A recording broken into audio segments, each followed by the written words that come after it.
face.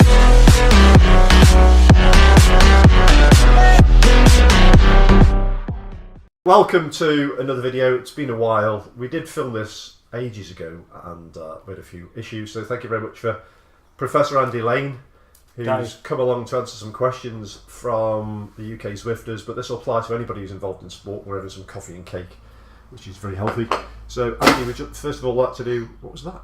The what? Oh God. I'll tell you about the book in a minute, which is not Andy's book, but I'll tell you because I'm just reading it. It's very good and I'll probably Have you got my book?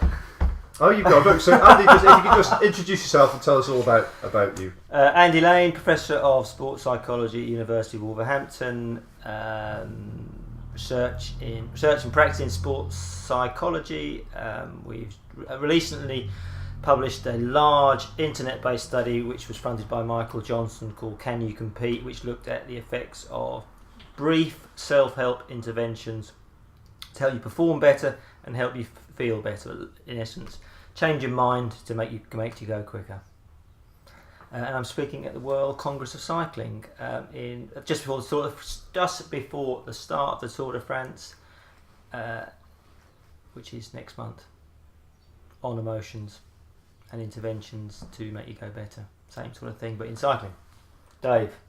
Okay, and on this day... What you should do, by the way, if I ask you to talk, you better butt in, because I will keep going. No, I was just thinking as well, because today your background's boxing as well. It is. It's one of the many sports. Terrible day today for boxing. So Muhammad Ali's died. So one thing that comes to my mind is, so Muhammad Ali says, getting his words out, a lot of people said he changed boxing financially and promotionally and all that sort of stuff. But for you, what made him a great champion? In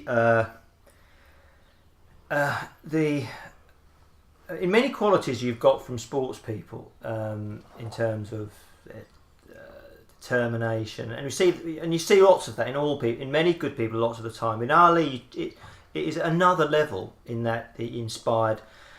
He took boxing out of America. He inspired a whole country to sponsor a fight. He took on George Foreman, and you'll be old enough to remember George Foreman at the time when he absolutely destroyed Joe Frazier. This is before he became famous because of grills. Before he became famous, George Foreman in the early 1970s was a feared boxer. Prior to, as a youngster, you'd watch the documentaries gliding up to that fight, and they say Ali's going to die. He's going to die in this fight. And you look at films against Foreman beating Frazier and Norton, and it's unbelievable. So to go in there with a tactic to wear your opponent out, to have the self-belief and confidence to be able to do that, and to trust yourself is inspiring. In any sports people, the idea you back yourself, and if you don't back yourself with hope that you're going to do quite well. Ali demonstrates that in abundance, and such a well-versed, well-spoken person. The last 30 odd years of his life, and somewhat, he'll be so inhibited by all that, by the illness. And it's a very sad day today.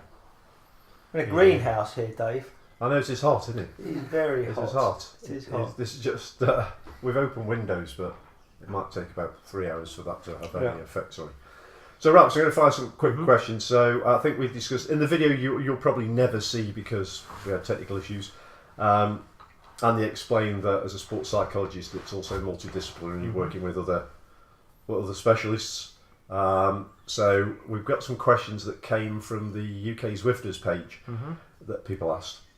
And this one's from Kev Willers, which is, what amount of time should we spend doing endurance sessions, for example zone 2, as opposed to zone 3, zone 4 intervals?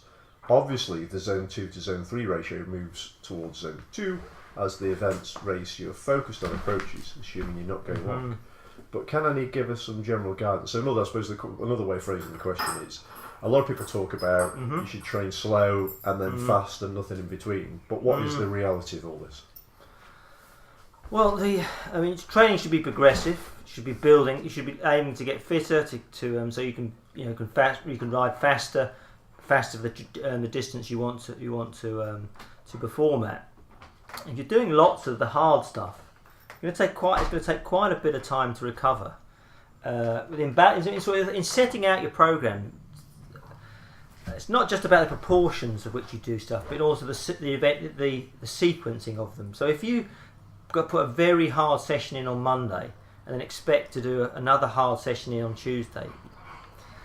If the goal is if the goal on Tuesday is to work through tough time because you're still fatigued, then that will work. If the goal is to put a little bit more power in, you've probably taken the edge off Monday. So it's, in many senses, it's not, to put the program together, as I often see, and then look at proportions, can be slightly misleading. It's also important to get the sequencing right so that the quality is of high quality. And in essence, that's what the high-low is all about. It's about, so when the training hard is hard, it's at the right level, it's pushing. If the goal is to get stronger, it's pushing higher power output. And in other times where the intensity is not so great, the focus can be something different. Like it's matching it up, and we've in just on a related point, which I'm sure we'll get to, the idea of how the nutrients we consume and how we fuel our training. There's the idea of carb smarts, which has been put forward by James Collins, who works in Harley Street, and James Morton, who works with British Sky Cycling. And the idea that the riders will go into interval sessions carbed, because you need carbs, and you need carbs for high intensity exercise. But for the long, slow stuff where they're trying to look at fat burning, they go in carb low. And so if your training session is Monday really hard, high intensity, you go into that carb high. If your next training session is moderate, is low intensity, or wherever the levels go, and you're going somewhat carb low, then you can still get, as what James Morton said recently, you get a massive training effect because you're making every use of those carbohydrates, as opposed to going carb high for the interval session, post that carb high again at the low intensity session. The physiological adaptation is proposed to be lower. Oh, fantastic. It's a mix-up. So it didn't really answer the question. Oh, that's good. But it gave an answer to a different question. So is Andy a fan of post-exercise routine? For example, I use OTE recovery drink, other brands available, after a session of 90 minutes or longer. What's Andy's general advice on this? We get into habits around what we think works. The role of beliefs in terms of how well we recover, how well we like to recover, is absolutely huge. So if you habitually use a certain type of drink after a hard session, you'll not only be refueling your body, and there might well be an absolute biological reason that might well work, but you're absolutely serving a belief that you need that in order to help you recover. So if you hold that belief, and you might want to just reflect a little bit on your habits, then you probably do. It's probably it has an absolute function that is worth knowing that that's occurring, because you want to perform the best as you can. Hard sessions, the idea is that you should be refueling relatively early on. The research around that, there's lots of really good stuff on Guru Performance, where experts come in and talk about that window when if you burn a lot of high energy fuel, you're going to put that back in the muscle, how long that is. They reckon it's a bit longer than what they previously thought. Can use it. I know that the riders who don't have physiology. I can speak to physiology, nutrition. I speak to them all the time. So what do you reckon about what? I can say what do you reckon about this one, and then they'll be able to look at the research and give me their honest answer. And that is a phenomenally helpful piece of advice. But if a rider was wandering around, suddenly hears that this rider's using this drink, reads the marketing, how on earth are they going to know otherwise that this isn't what's on the tin? How on earth are they going to know otherwise what's on the tin? And if they then go onto social media and they put into that, then they're most likely to get a massive positive evidence and opinion, and to distinguish the evidence from the opinion is really difficult. And distinguish sometimes research funded by the drinks companies is that it's published, that it's highly promoted, it's gone the way of the drinks companies' way. Massively persuasive on what they think works.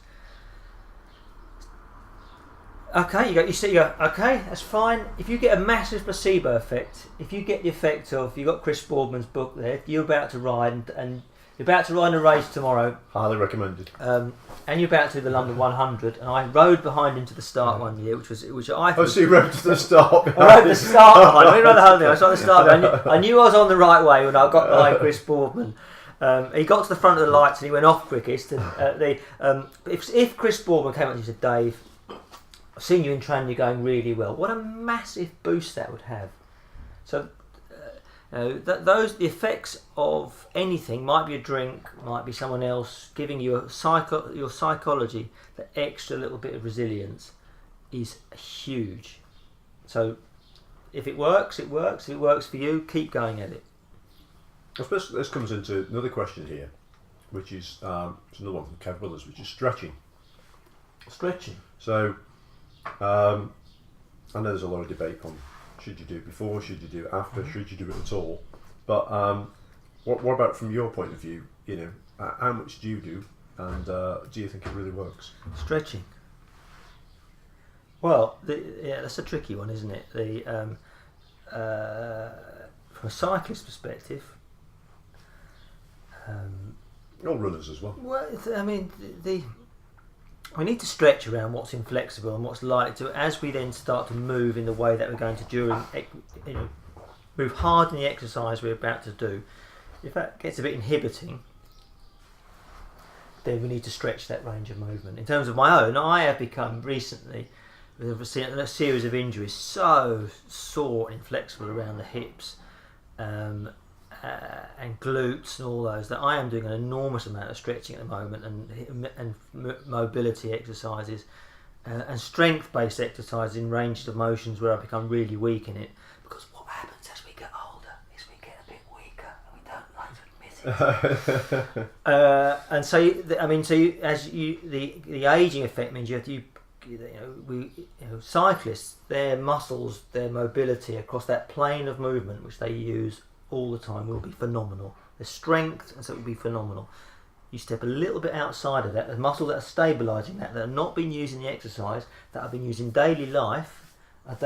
Most of our daily lives, most people's daily lives are a bit as dynamic as we are now, and what's happening is our muscles are eroding.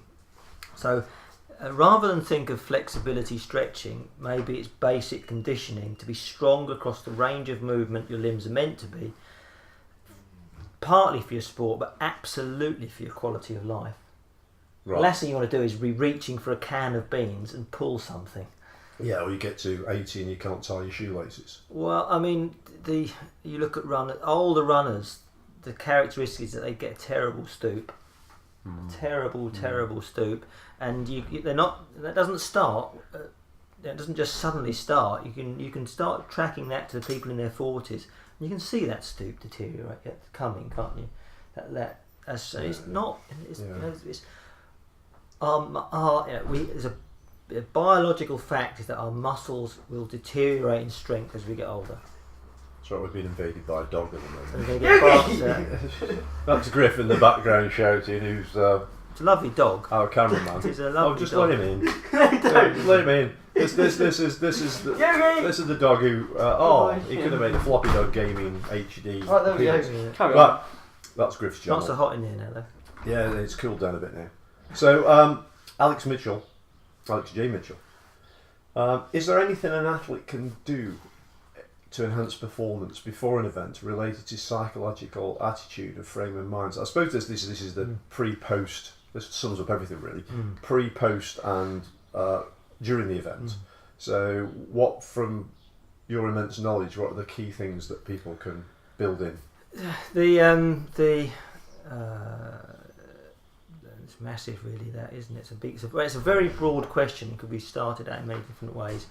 I think habitually athletes should be clear about what they want from each session and what they want from each race, what races are absolutely worth busting for, and what races are build-ups to the race where you're going to absolutely bust for. The expectation that you can really hammer it, the Olympic final, stuff like that. You can get it's probably best saved, but built to. So a clear idea of what the big goal is, and a clear idea of what the goals that lead to that on there. And that's massive. That helps hugely because it means that people aren't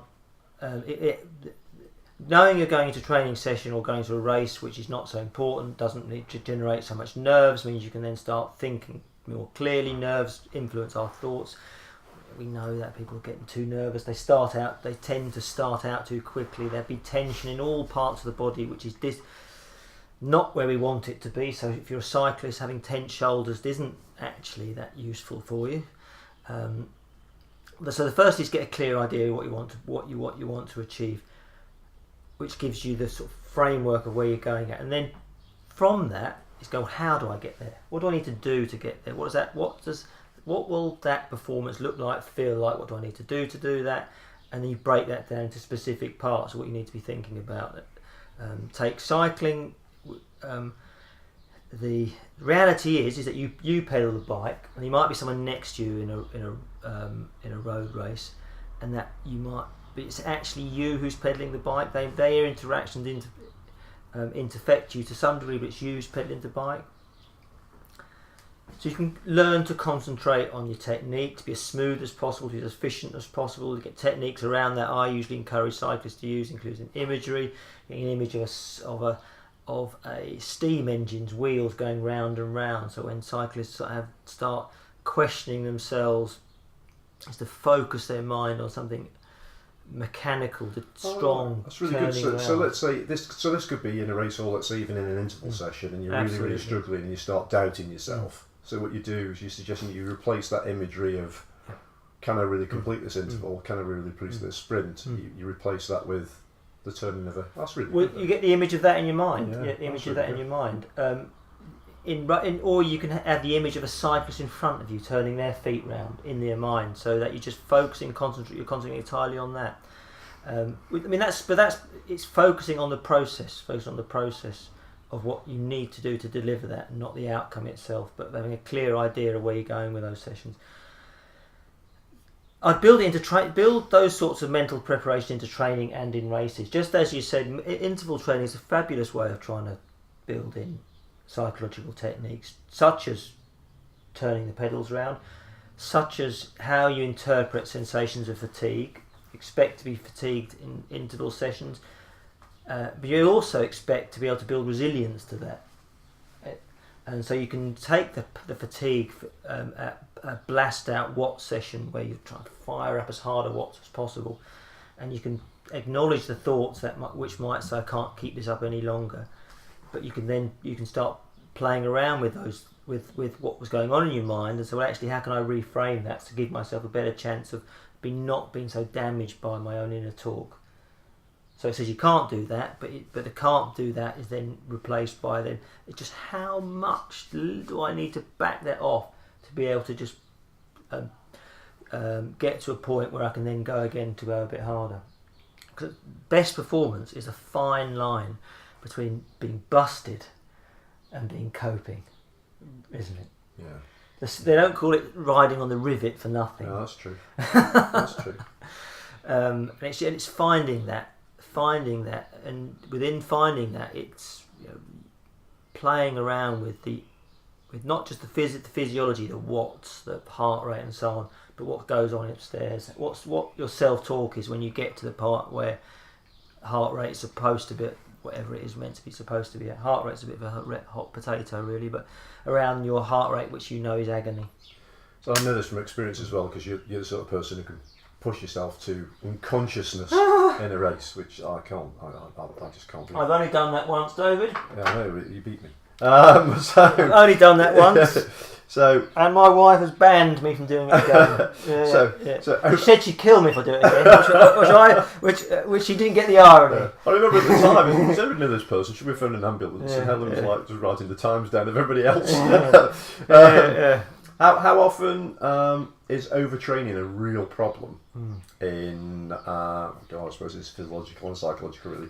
In the real world, and I suppose this is in the context of amateur athletes who might only be doing 1 or 2 hours a day.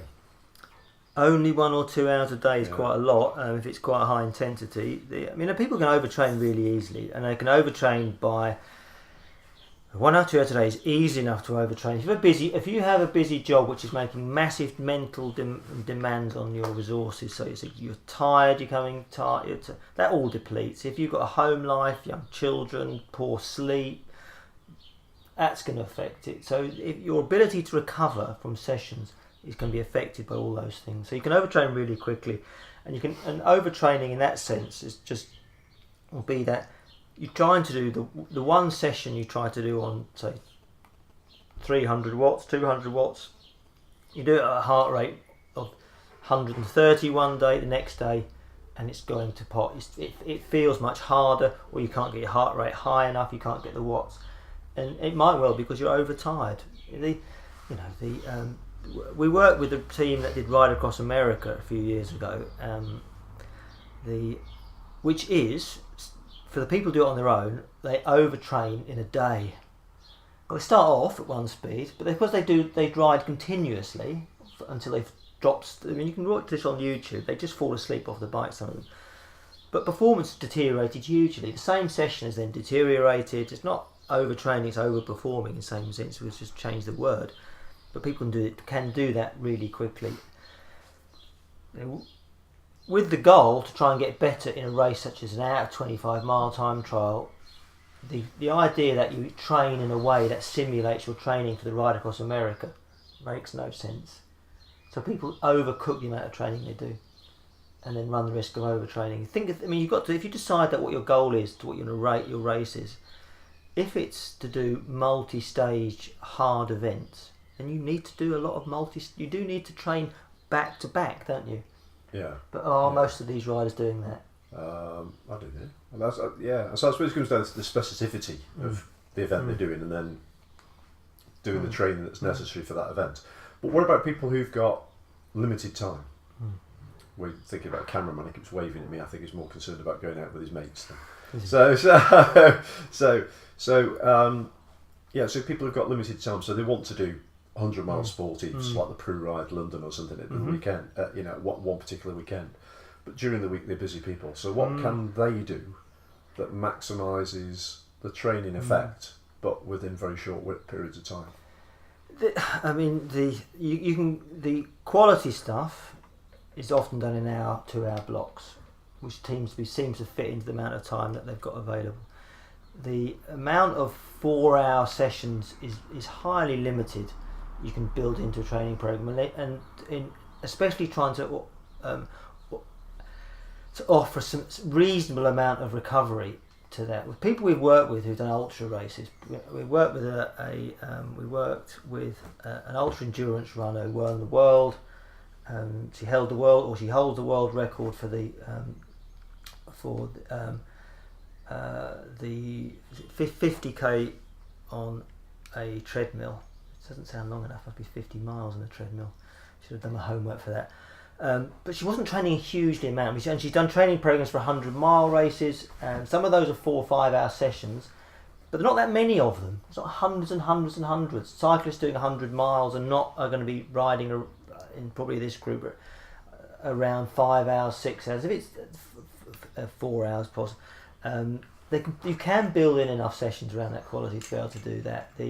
It's not every day you like to be doing that. I know the pro riders will be out riding a lot, but the pro riders are racing very frequently, aren't they? They are riding. If you're riding 3 or 4 times a week, 5 times a week, racing, as some Tour de France riders will be doing, you need to be fit like that. It's a massive difference between that and the one-off massive great performance an amateur rider can do.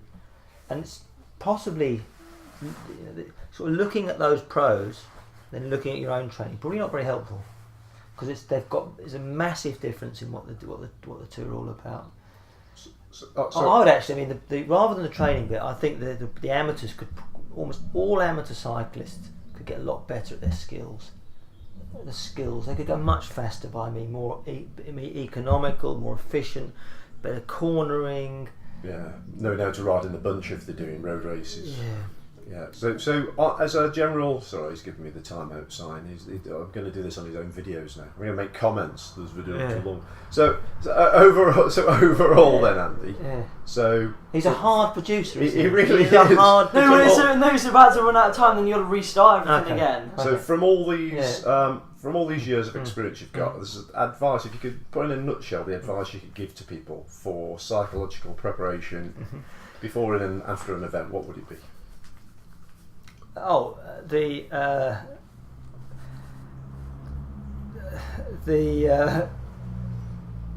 again, that's a massive question. Trying to knock it down into one thing.